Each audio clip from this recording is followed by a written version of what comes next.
बांटा जा रहा है। इस विषय में कुछ लोग श्री राम के द्वारा महर्षि शंभु की हत्या बंद करने का ऐसा कुछ आरोप लगा रहे हैं।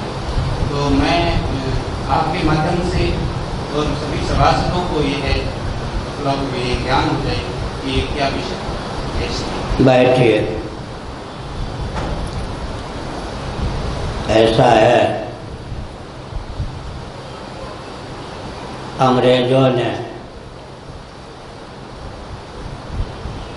जिन जिन अनर्थों का सूत्रपात किया, स्वतंत्र भारत के राजनेताओं ने उनका विस्तार किया। अंग्रेज जानते थे कि वर्षों तक गुलामी, परतंत्रता के वशीभूत हिंदू हमारी भावना के अनुसार शासन करेंगे स्वतंत्र भारत में भी, और इनके अस्तित्व और आदर्श को विरुद्ध करने के लिए जिस जिस अनर्थ का हम सूत्रपात कर देंगे उस अनर्थ को ये सातवें आसमान तक पहुंचा देंगे। आप थोड़ा विचार कीजिए, सिखों को हमसे बहुत दूर खदेड़ने वाले कौन? अंग्रेज, उन्हीं की कूटनीति थी। परंपरा प्राप्त सार्वभौम आचार्य शंकराचार्य से दूर करने वाले कौन?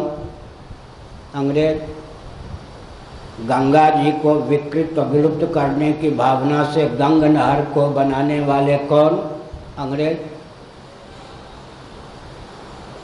अंग्रेजों के सूत्र पर भाष्य लिखना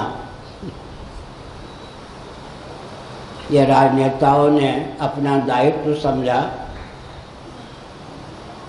धीरे धीरे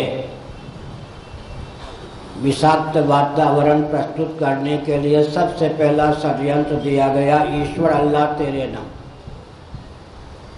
कल भी मैंने कहा था, मुसलमान इतने बुद्धिमान निकले कि आज तक वे ईश्वर अल्लाह तेरे नाम नहीं कहते। हिंदू इतने अज्ञ, दिशाहीन, बुद्धिहीन निकले कि इस कीर्तन ने भारत का विभाजन करा दिया। अब हिंदू और मुसलमान के नाम पर देश का विभाजन हुआ। फिर धीरे धीरे गरीबी, अशिक्षा, भेदभाव आदि का बहाना लेकर हिंदुओं को क्रिश्चियन बनाया जाने लगा। अंग्रेजों ने जितने वर्षों तक शासन किया या ईस्ट इंडिया कंपनी के माध्यम से आधे भारत पर शिकंजा कसा, कुछ 200 व्यक्तियों को वो क्रिश्चियन बना सके, लेकिन भारत में घोषित लाखों व्यक्तियों को अघोषित प्रायः सबको उन्होंने क्रिश्चियन बना दिया। अघोषित धर्मांतरण की व्याख्या मैंने कल की थी। वर्तमान शिक्षा पद्धति के अनुसार जिनका हृदय और मस्तिष्क बन चुका है वो भले ही कहें कि मेरा जूता है जापानी, पतलून इंग्लिस्तानी, सिर पर लाल टोपी सोए, फिर भी दिल है हिंदुस्तानी, लेकिन आर्योचित हृदय उनके पास आई कहाँ? इस दृष्टि से विचार करें तो अच्छे अच्छे पंडितों के सर पर चोटी नहीं। ये अंग्रेजों की देन है या नहीं? इसका मतलब क्या हुआ?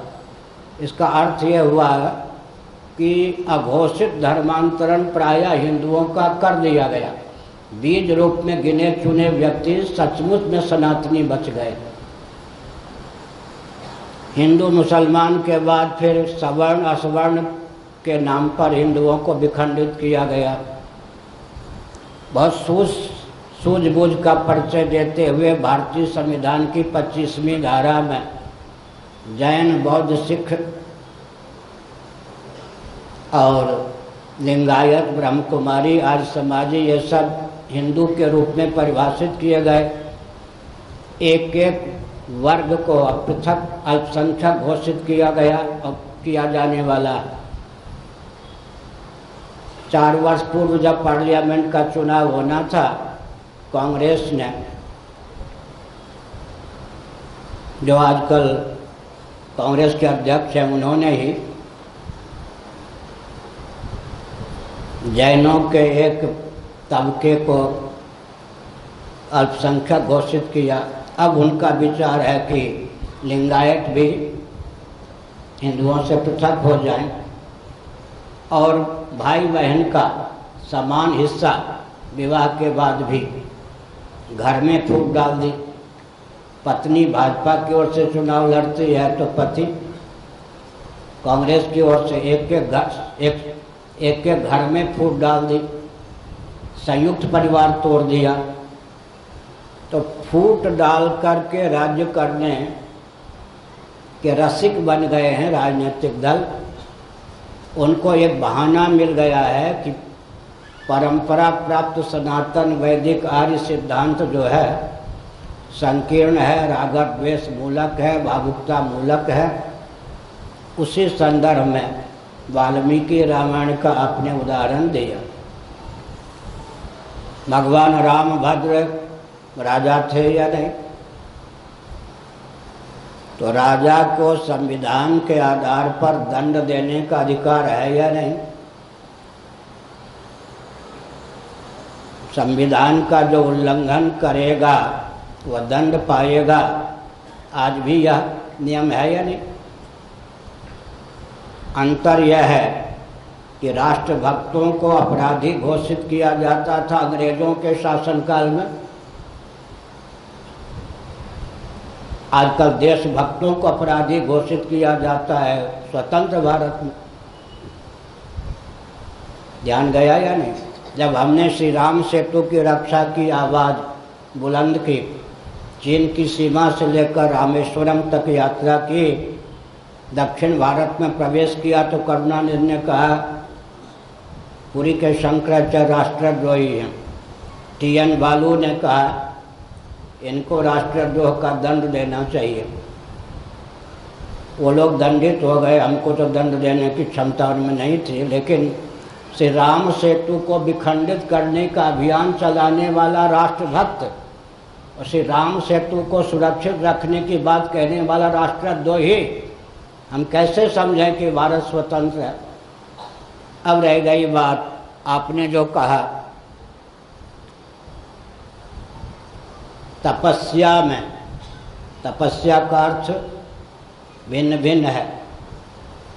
कल मैंने बताया था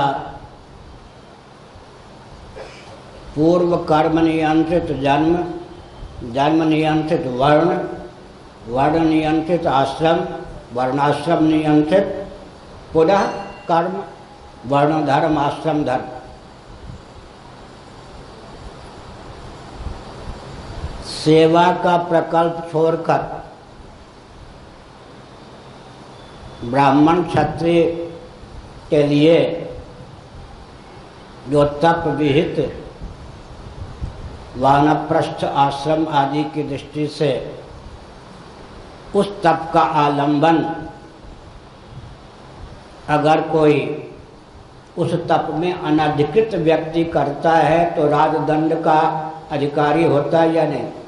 सुनिए, एक व्यक्ति ट्रैफिक मैन है, यातायात का संयम करने का उसे दायित्व दिया गया है। कदाचित गर्मी के दिन में सामने प्याऊ पर एक ही व्यक्ति पानी पिला रहा हो, पानी पीने वाले बहुत हों, उसको दया आ जाए, ऑन वर्दी ऑन ड्यूटी, तो ट्रैफिक मैन का काम छोड़कर प्याऊ पर चला जाए तो पुरस्कार का पात्र होगा या दंड का? दूसरी बात यह है कि बहुत ध्यान देने की आवश्यकता है। सनातन वैदिक आर्य धर्म में फल चौर्य नहीं है, फल से दुराव नहीं है, फल को लेकर विषमता नहीं है। मैं सन्यासी हूँ, अग्निस्पर्श नहीं कर सकता, भोजन नहीं बना सकता, तो मुझे दंडित किया जाएगा कि भोजन न दिया जाए? ऐसा तो नहीं है ना। मैं अपने धर्म की सेवा में अग्निस्पर्श नहीं कर सकता, भोजन नहीं बना सकता, तो क्या मुझे भोजन से बहिष्कृत किया जाएगा? नहीं ना। तो भगवद गीता के 18वें अध्याय के 34वें 35वें श्लोक का अध्ययन कीजिए। भगवान ने कहा कि सनातन धर्म में फल चौर्य नहीं है, फल से किसी को वंचित नहीं किया जाता। अरे मूल चीज तो फल है ना। अगर कहा जाए कि फल में आप अधिकृत नहीं हैं, तब तो हु हल्ला करो। साधन, प्रकार, प्रोसेस, मेथड, विधा में भेद तो आवश्यक है। फल में अगर आपको अनधिकृत माना जाता है, तब एक मैं संकेत कर दूं, सबसे ज़्यादा निषेध तो हम पर लागू है। यह बहुत भ्रम है कि स्त्रियों और शूद्रों पर निषेधाज्ञा अधिक है। सबसे अधिक निषेधाज्ञा ब्राह्मण, फिर परिव्राजक, फिर शंकराचार्य। सबसे अधिक निषेध तो हम पे लागू है। हम अग्निहोत्र नहीं कर सकते, हम कर्मकांड नहीं करा सकते, 50 नियम है। हम रोटी नहीं बांट सकते, रोटी बांटना हमारा काम नहीं है। समझ गए? तो हमने एक संकेत किया, स्वे स्वे कर्मण्य अभिरता संसिद्धिम लभते नरः स्वकर्मणा तमभ्यर्च्य सिद्धिम विन्दति मानवः। चाहे सफाई कर्मी हो, चाहे ब्राह्मण हो, जो अपने अधिकार की सीमा में शास्त्र सम्मत दायित्व का निर्वाह करता है, भगवदर्थ, उसको सिद्धि मिलती है। भगवत प्राप्ति का मार्ग उसका प्रशस्त होता है। लौकिक उत्कर्ष, पारलौकिक उत्कर्ष उसका होता है, और मोक्ष का मार्ग भी उसका प्रशस्त होता है। जब फल से वंचित किसी को नहीं किया गया है, तब आवश्यक है। अच्छा, गीता की बात आप लीजिए। कर्म और धर्म के पहले स्व और पर शब्द का प्रयोग किया गया या नहीं? धर्म भी अधर्म हो जाता है, धर्म भी अधर्म हो जाता है। स्वधर्म में निधनम से यह कहा, धर्म के पहले क्या लग गया? स्व। पर धर्मो भयावह कहा, तो धर्म भी अधर्म हो गया या नहीं? पर धर्म को हमने स्वीकार कर लिया तो हमारे लिए अधर्म हो गया या नहीं? धर्म भी अधर्म हो जाता है। स्वे स्वे कर्मण्य अभिरता स्वकर्मणा तमभ्यर्च्य। कर्म के पहले स्व लग गया, स्वकर्म परकर्म, स्वधर्म परधर्म। तो बहुत समझने की आवश्यकता कि धर्म भी अधर्म हो जाता है। स्व की सीमा में, अपने अधिकार की सीमा में अगर धर्म आया तो धर्म है। अपने अधिकार की सीमा का अतिक्रमण करके वही धर्म अधर्म हो जाता है। अब सन्यासी होकर हम गृहस्थाश्रमोचित धर्म का पालन करें तो पतित माने जाएंगे या नहीं? अब सुन लो, कल तक कोई गृहस्थ था, पत्नी से संभाषण, पत्नी के साथ शयन वैध था। आज वो सन्यासी हो गया तो पत्नी का मुख दिखाई पड़ जाए तो सचैल स्नान करना पड़ेगा। पत्नी में दोष क्या हो गया? आश्रमगत नियम लागू हो गए। पत्नी का सन्यासी दर्शन कर ले तो सचैल, जैसे वस्त्र में है, जल में स्नान करना पड़ेगा।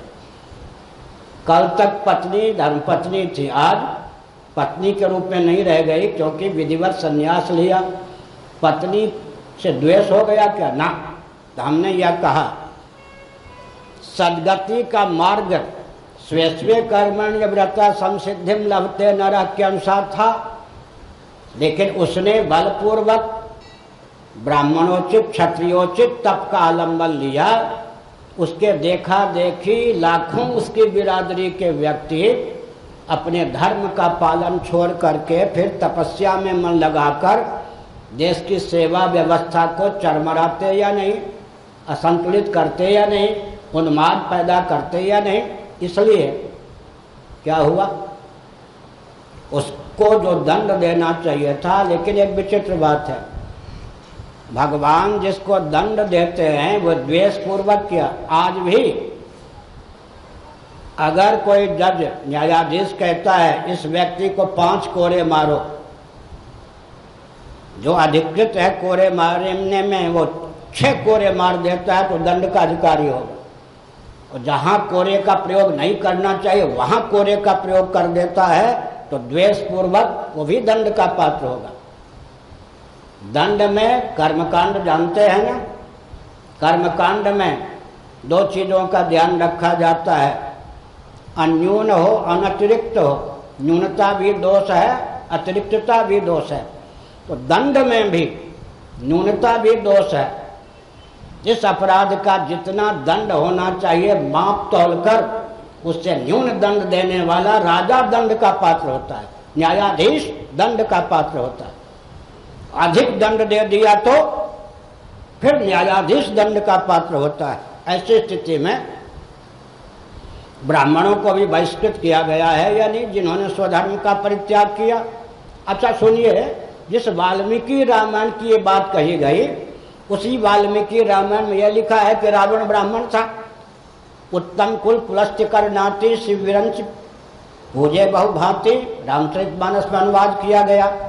भले ही कालांतर में भगवान राम लीलावश कि जिसका मैंने कुल कुटुंब सहित नाश किया वो ब्राह्मण था, तो यह भी प्रश्न करना चाहिए ना कि क्षत्रिय होकर ब्राह्मण को क्यों मार दिया। ये तो कहते हैं शंभुक को क्यों मारा, तो ब्राह्मण को क्यों मारा। एक शंभुक मारा गया, यहाँ एक रावण मारा गया क्या। 100 लाख पुट 1.25 लाख नाती, कई रावण घर दिया न पाती। तो शास्त्र को पूरा आधा तीतर आधा बटेर लेते हो तो पूरा लो, मानते हो तो पूरा मानो। क्या एक शंभुक के मारे जाने पर विपत्ति खड़ी कर दी गई, तो यहाँ तो 1 लाख 100 लाख पुत्र 1.25 लाख नाती, कई रावण घर दिया न बाती, रहा न कुल को रोवन हारा। इसका मतलब क्या है। अच्छा, पांडव और कौरव क्या वर्णगत भेद था, वहां तो वर्णगत भेद था। शंभुक ब्राह्मण क्षत्रिय वैश्य नहीं था, रावण ब्राह्मण था।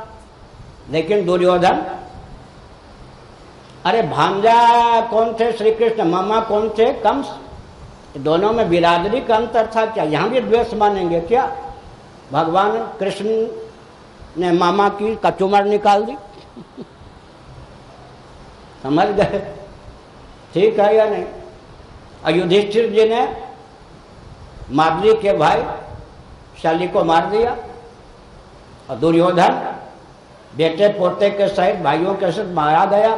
यहाँ क्या था जी, धर्म युद्ध था या द्वेषपूर्वक युद्ध था या बिरादरी का भेद था। इसका अर्थ क्या है। एक शंभुक के मारने पर भगवान शूद्र के विद्रोही हो गए, फिर कहिए कि भगवान राम ब्राह्मणों के विद्रोही हो गए, तो ब्राह्मण देव कैसे कहेंगे भगवान को। भगवान को ब्राह्मण देव कैसे कहेंगे। तो परित्राणाय साधूनाम विनाशाय च दुष्कृताम में चेतावनी देने पर भी अपने धर्म का अतिक्रमण करके पर धर्म को जो स्वीकार करता है वो उसके लिए पर धर्म घातक है। फिर भगवान जिसको, सुनो आप, फिटकरी जानते हैं, फिटकरी के ढेला लेकर ऐसे रगड़िए, उससे अगर कुछ चुभ जाए, ऐसे देखिए ये रेल में लोहा लग गया, इसका प्रभाव क्या है, दवा लगानी पड़ती है। फिटकरी रगड़ते समय अगर चिर जाए तो सेप्टिक होने की संभावना है। उस पर फिर फिटकरी को पानी में घोलकर मल दीजिए, वो दवा है। फिटकरी से अगर घाव हो जाए, माने छिल जाए, तो उससे सेप्टिक होने की आवश्यकता नहीं। भगवान जिसको मारते हैं उसको तारते या नहीं। अब देखो एक ही घटना, हिरण्यकशिपु शापित भक्त था या नहीं, जय विजय का अवतार था या नहीं। और प्रहलाद सनत कुमार जिन्होंने जय विजय को शाप दिया, उनका अवतार था। अब भगवान ने एक साथ ही एक ही समय में दोनों के प्रति अपने दायित्व का निर्वाह किया, दोनों का कल्याण किया। हिरण्यकशिपु के तीव्र नाखून से छाती विदीर्ण कर दिया, वो सजा थी या तारने की विधा थी। लौकिक दृष्टि से क्या था, अन्याय का फल सजा। वस्तु स्थिति क्या थी, भगवान के मारे जाने पर भी मुक्त क्यों नहीं हुए। हते भगवाना 3 जन मुकुट न भये, हते भगवाना 3 जन दुर्वचन प्रमाणा। तो शापित भक्त के उद्धार के लिए एक की छाती को चीर दी, वो अनुग्रह था या नहीं? डॉक्टर चीरफाड़ करता है द्वेषपूर्वक या घाव रोग को दूर करने के लिए, वो भी अनुग्रह था। और प्रहलाद को गोद में ले लिया, सर पे हाथ, कपोल को छुआ, चूमा, वो भी अनुग्रह ही था।